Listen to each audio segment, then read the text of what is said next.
Senior సినీ నటుడు రాజేంద్ర ప్రసాద్ ఇంట్లో తీవ్ర విషాదం నెలకొంది. ఆయన కుమార్తె గాయత్రి గుండెపోటుతో చనిపోయారు. 38 ఏళ్ల గాయత్రి సడన్గా చనిపోవడంతో రాజేంద్ర ప్రసాద్ కుటుంబం షాక్కు గురవుతున్నారు. ఛాతీలో నొప్పి రావడంతో ఏఐజీ ఆసుపత్రిలో చేర్పించారు. అక్కడే చికిత్స పొందుతూ ఆమె చనిపోయినట్టు తెలుస్తోంది.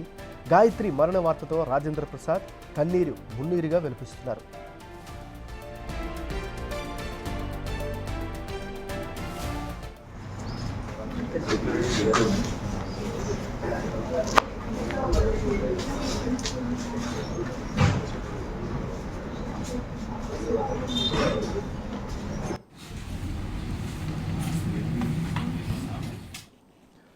రాజేంద్ర ప్రసాద్కు ఒక కుమారుడు కుమార్తె ఉన్నారు. గాయత్రి న్యూట్రిషన్గా సలహాలు ఇస్తుంటారు. ఆమె భర్త మహేంద్ర అండ్ మహేంద్ర కంపెనీలో ఉద్యోగం చేస్తారని చెబుతున్నారు.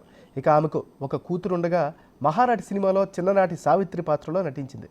కూతురు మరణ వార్త విని రాజేంద్ర ప్రసాద్ కుప్పకూలినట్లు బంధువులు వాపోతున్నారు. రేపు అంత్యక్రియలు జరిగే అవకాశం ఉందని తెలుపుతున్నారు.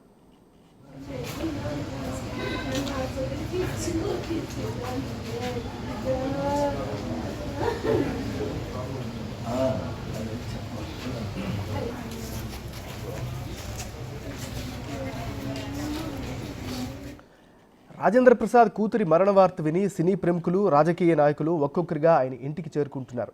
మాజీ ఎమ్మెల్యే ఎర్రబెల్లి దయాకర్ రావు రాజేంద్ర ప్రసాద్ని పరామర్శించి ధైర్యం చెప్పారు. చిన్న వయసులోనే గాయత్రి చనిపోవడం ఎంతో దిగ్భ్రాంతికి గురి చేసిందని తెలిపారు.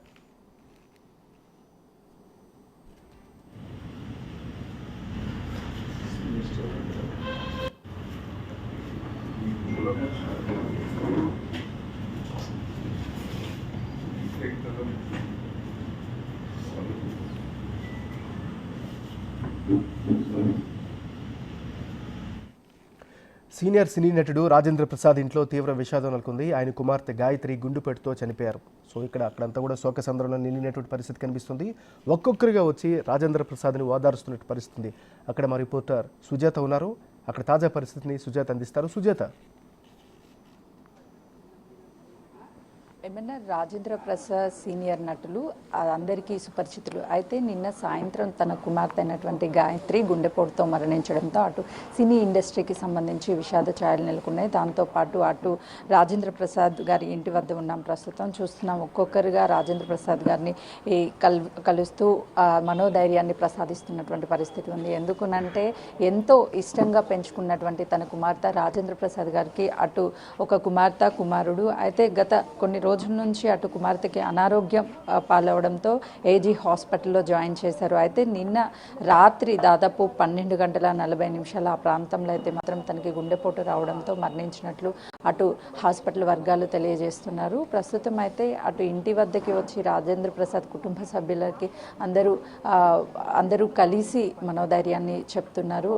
ఇప్పటికే అటు రాజేంద్ర ప్రసాద్ సినీ ఇండస్ట్రీలో అందరికీ ఎలాంటి కష్టం వచ్చినా మొదటి నుంచి ఆయన ముందుండి వాళ్ళకి మనోధైర్యాన్ని ఇచ్చేవారు. అలాంటిది రాజేంద్ర ప్రసాద్ కుటుంబంలో ఇలాంటి విషాద ఛాయలు నెలకొనడంతో సినీ ఇండస్ట్రీతో పాటు రాజకీయ నాయకులందరూ ఒక్కొక్కరుగా ఇక్కడికి వస్తున్నారు. ప్రస్తుతం మనం బిగ్ టీవీ స్క్రీన్ మీద చూడొచ్చు. అటు సాయి కుమార్తో పాటు రాజేంద్ర ప్రసాద్ గారు, శివాజీ, మిగతా ఇండస్ట్రీకి సంబంధించిన అందరూ ఒక్కొక్కరుగా పరామర్శిస్తున్నటువంటి విజువల్స్ బిగ్ టీవీ స్క్రీన్ మీద చూడొచ్చు. ఎందుకనంటే మొదటి నుంచి తను ఒక మృదు స్వభావి, ఎవరి పట్ల కూడా ఎలాంటి ఆపద వచ్చిందంటే ముందుగా నేనున్నాను అంటూ ముందుకు వెళ్ళేటువంటి రాజేంద్ర ప్రసాద్ ఇంటి వద్దకైతే మాత్రము ఒక్కొక్కరిగా చేరుకుంటున్నారు. తన కుమార్తె మరణ వార్తని అటు సినీ ఇండస్ట్రీ అంతా కూడా ఇక్కడికి ఒక్కొక్కరిగా చేరుకుంటున్నటువంటి పరిస్థితి ఉంది. చూస్తున్నాం కదా, ప్రతి ఒక్కరూ కూడా రాజేంద్ర ప్రసాద్ దగ్గరికి వెళ్ళి ధైర్యాన్ని చెప్తున్నారు.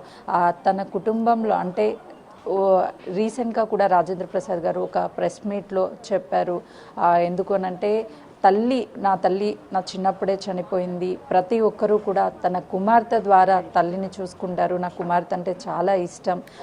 ప్రతి ఒక్కరూ కూడా కుమార్తెని ప్రేమించాలి, తల్లిగా చూసుకోవాలి అని చెప్పేసి ఒక భావోద్వేగానికి గురి అయ్యి ఒక మాట అందరినీ కూడా ఆనాడు ఆలోచింపచేసింది. రాజేంద్ర ప్రసాద్ గారు ఒక్కసారిగా అలా అనడం పట్ల అందరూ కూడా రాజేంద్ర ప్రసాద్కి తన కుమార్తె మీద ఎంత ఇష్టం ఉందో అని చెప్పేసి ఆ వీడియోలోనే చాలా క్లియర్గా అర్థమైనటువంటి పరిస్థితి ఉంది. అయితే ప్రస్తుతం చూస్తున్నాము ఇక్కడ ఇంటి వద్దకైతే మాత్రము రీసెంట్గానే అటు రాజేంద్ర ప్రసాద్కి సంబంధించినటువంటి మనవరాలు అంటే ఇటు గాయత్రి కుమార్తె మహానటి సినిమాలో చిన్ననాటి హీరోయిన్గా కూడా బుల్లితెరకి పరిచయం, అటు చలనచిత్ర పరిశ్రమకి పరిచయం చేశారు. తన వంశంలో ఎవరు సినీ ఇండస్ట్రీకి లేకపోయినా రాజేంద్ర ప్రసాద్ గారు అందించినటువంటి సేవలు మర్చిపోలేనివనే చెప్పాలి. అటు సినీ ఇండస్ట్రీకి సంబంధించినటువంటి వాళ్ళు ఇప్పటికే రాజేంద్ర ప్రసాద్కి ఇంట్లో ఇలా తన కుమార్తె మరణించినటువంటి సంఘటన తెలుసుకున్నటువంటి వాళ్ళందరూ కూడా రాజేంద్ర ప్రసాద్కి మనోధైర్యాన్ని ఇచ్చే ప్రయత్నం చేస్తున్నారు. ఎవరు కూడా తీర్చలేని లోటనే చెప్పుకోవాలి. ఒక తండ్రికి బిడ్డ దూరం అయితే ఆ బాధ వర్ణాతీతం. చిన్నప్పటి నుంచి ఎంతో అల్లారు ముద్దుగా పెంచుకున్నటువంటి రాజేంద్ర ప్రసాద్ గారి కుమార్తె అయితే గాయత్రి న్యూట్రిషన్గా సలహాదారునిగా పనిచేస్తున్నట్టుగా కూడా తెలుస్తుంది. అయితే ఇప్పటి వరకు ఎలాంటి చిన్న ఆరోగ్య సమస్య లేకపోయినప్పటికీ వారం రోజుల క్రిందట నుంచి కొంతమేరకు ఆరోగ్యం క్షీణించడంతో ఏఐజీ హాస్పిటల్లో జాయిన్ చేశారు. ఏజీ హాస్పిటల్లో అటు డాక్టర్స్ చికిత్స అందిస్తున్న అనంతరం నిన్న రాత్రి గుండెపోటు వచ్చిందని చెప్పేసి చనిపోయినట్లుగా హాస్పిటల్ వర్గాలు చెప్తున్నారు.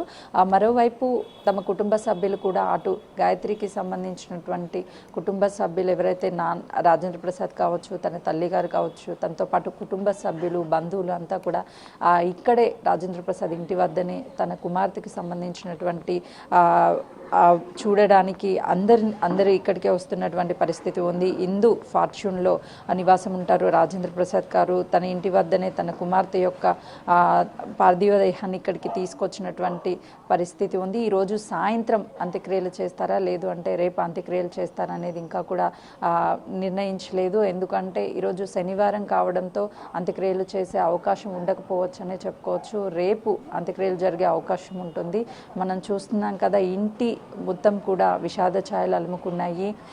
ఒక తండ్రి కూతుర్ని కోల్పోతే ఆ బాధ వర్ణాతీతం అనే చెప్పుకోవాలి. అటు గాయత్రిని తండ్రితో రాజేంద్ర ప్రసాద్తో పాటు తన తల్లి ఎంతో అల్లారు ముద్దుగా పెంచుకున్నారు. అయితే ఇప్పుడు చిన్న వయసులోనే 38 సంవత్సరాలు ఉన్నటువంటి గాయత్రి మరణించడం పట్ల వాళ్ళ కుటుంబం అంతా కూడా ఒక్కసారిగా షాక్కి గురైందనే చెప్పుకోవాలి.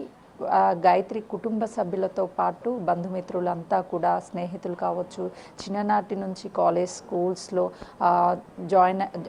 చదివినటువంటి ప్రతి ఒక్కరూ కూడా ఇక్కడికి చేరుకొని తనకి నివాళులు అర్పిస్తున్నటువంటి విజువల్స్ బిగ్ టీవీ స్క్రీన్ మీద చూడొచ్చు.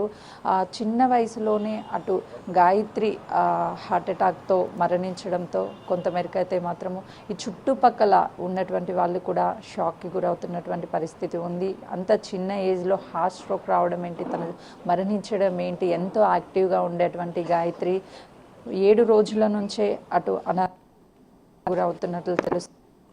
నేపథ్యంలోనే ఏజీ హాస్పిటల్లో జాయిన్ చేసిన తర్వాత అటు హార్ట్ స్ట్రోక్ రావడం వల్ల మరణించినట్లుగా కూడా చెప్తున్నారు. Thank you Sujatha.